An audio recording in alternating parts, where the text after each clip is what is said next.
Hi, welcome back. This week's film is called Little Big Man, and our key actor here is Dustin Hoffman. Can't really get through a film history class without seeing a performance by Hoffman. He's still working today, incredible actor. At this point, he's already made some big films. He's made The Graduate, a great film by Mike Nichols, and Midnight Cowboy. So his ability to act and create very different characters is being finally honed at this point. And he teams up in this film with a director by the name of Arthur Penn. Arthur Penn's progressive. He's independent-minded. He's breaking rules and traditions.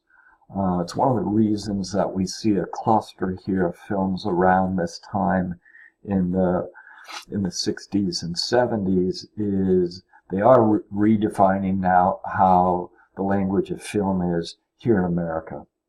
So they take their cue from French New Wave. They're impacted by Kurosawa. And now they start to create films that are more than just making money. So Penn has just finished up directing Bonnie and Clyde, which is a seminal film from this time period. He does some first-time things with editing, how he lays out his shots, and how he works with his actors. We'll see again that this film is a satire like last week's was. And he's using humor to ridicule and expose people's stupidity and vices. And usually with satire, and certainly in this case, the target is a political one. America is still in the Vietnam War.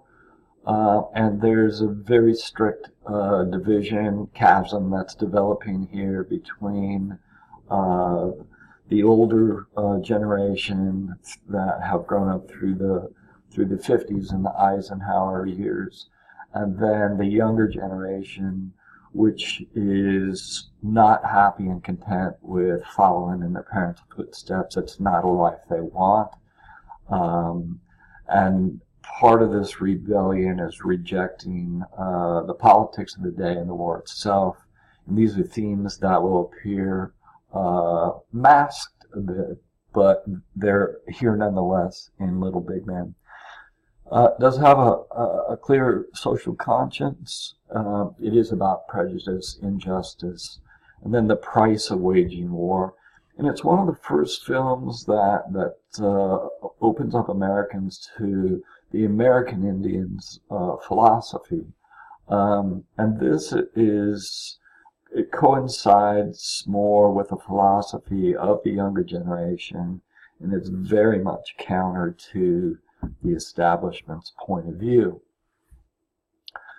The narrative is clever in that you'll see Hoffman's character move between both camps. So he spends time as a Native American, and then he spends time as a white man.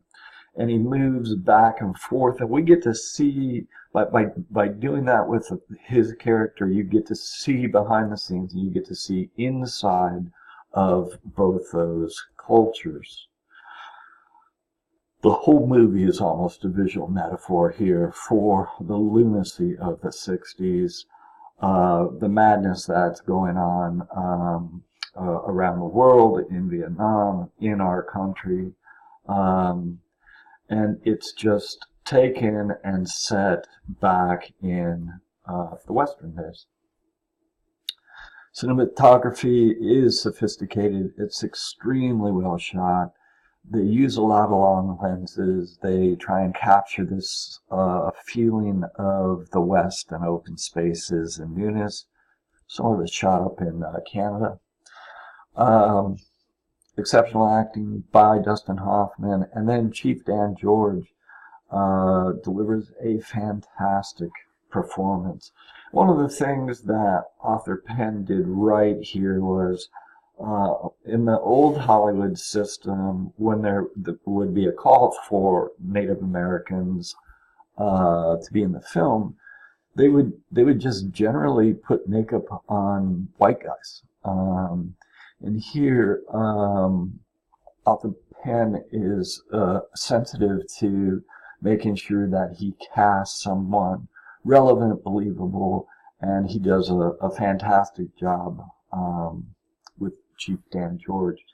So there's no textbook readings this week. This movie is a little bit long, and I want you to get to it as soon as you can. But I do have a documentary on the making of this film, and I'd love it if you watched the whole thing.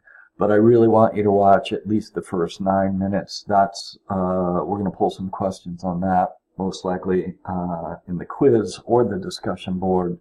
So watch that, and then I give you a couple of specific things on that page to watch for. So with that said, let's hop into the movie.